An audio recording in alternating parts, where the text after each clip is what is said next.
अगली खबर की। बीपीएससी शिक्षक बहाली का परिणाम जारी होते ही बड़ी गड़बड़ी सामने आने लगी है।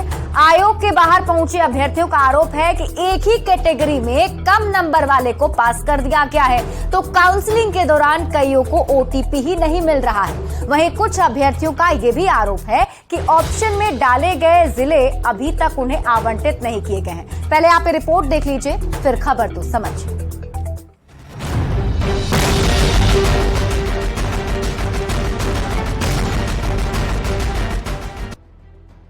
बीपीएससी के बाहर हैरान परेशान हालत में खड़े ये वो शिक्षक बहाली के अभ्यर्थी हैं जिनमें कई फेल हैं तो कई पास हो चुके हैं। अब आप सोचेंगे कि जो पास है वो परेशान क्यों हैं? तो जान लीजिए, वजह है गड़बड़ी।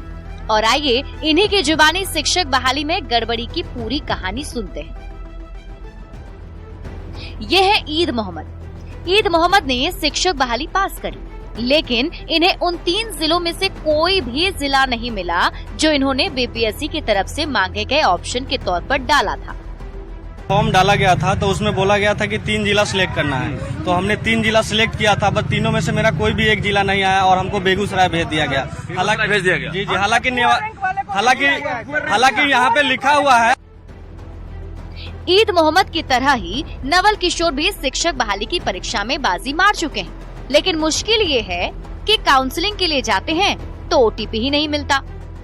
मोबाइल नंबर भी इसमें ऐड है, फिर भी ओटीपी हम लोग का नहीं आवंटित हो गया था। जी, जिला आवंटित हो गया। काउंसलिंग कराने का क्या हुआ? तो उस समय ओटीपी हमारा नहीं गिर रहा है, जिसके चलते मेरा काउंसलिंग नहीं हो पाया।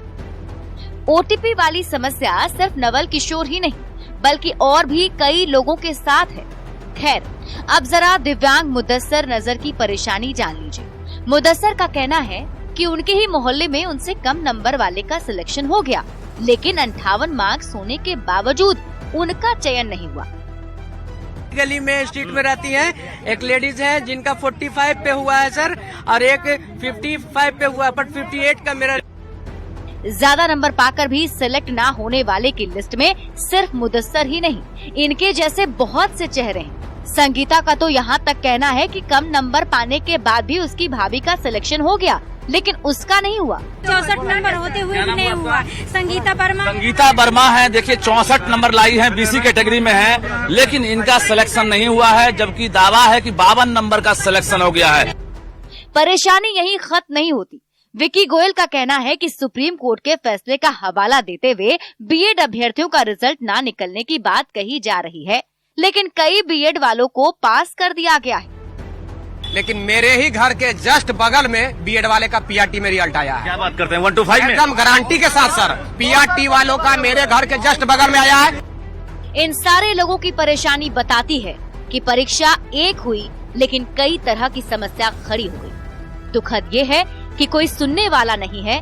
आयोग और विभाग एक दूसरे का चक्कर लगवा रहे हैं। न्यूज़ 18 के लिए पटना से रजनीश कुमार की रिपोर्ट।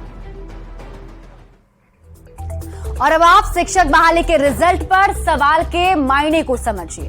बिहार में करीब 1,70,000 पदों पर शिक्षक की बहाली हो रही है। बीपीएससी ने शिक्षक बहाली की परीक्षा ली, शिक्षक बहाली का रिजल्ट भी जारी कर दिया गया है। सफल परीक्षा कराने को लेकर बीपीएससी के अध्यक्ष अपने पीठ भी थपथपा चुके हैं। हालांकि अब कई अभ्यर्थियों का आरोप है कि रिजल्ट में गड़बड़ी हुई है और कई अभ्यर्थियों का कहना है कि कम अंक पाकर भी कई लोगों का सिलेक्शन हो चुका है और ज्यादा अंक पाने वाले जो हैं उन्हें फेल बता दिया गया है। और दूसरा सबसे बड़ा आरोप है कि जिन जिलों का अभ्यर्थियों ने चुनाव किया था उन्हें वो जिला नहीं दिया गया है, बल्कि कोई और जिला उन्हें भेजा जा रहा है। अब कई अभ्यर्थियों का यह भी आरोप है कि रिजल्ट में बीएड के अभ्यर्थी भी पास हो गए हैं, जबकि सुप्रीम कोर्ट ने बीएड अभ्यर्थियों की बहाली पर रोक लगाई है। कई अभ्यर्थी पास हो गए, उनका मोबाइल नंबर भी दर्ज है, लेकिन काउंसलिंग के लिए जब वो जाते हैं तो उनके मोबाइल नंबर पर ओटीपी नहीं आता है। यानी कि मतलब आप समझ लीजिए, परीक्षा तो हो गई, रिजल्ट भी आ गए, लेकिन रिजल्ट पर सवाल अब भी बरकरार है कि आखिर ये गड़बड़ी कैसे हो रही है।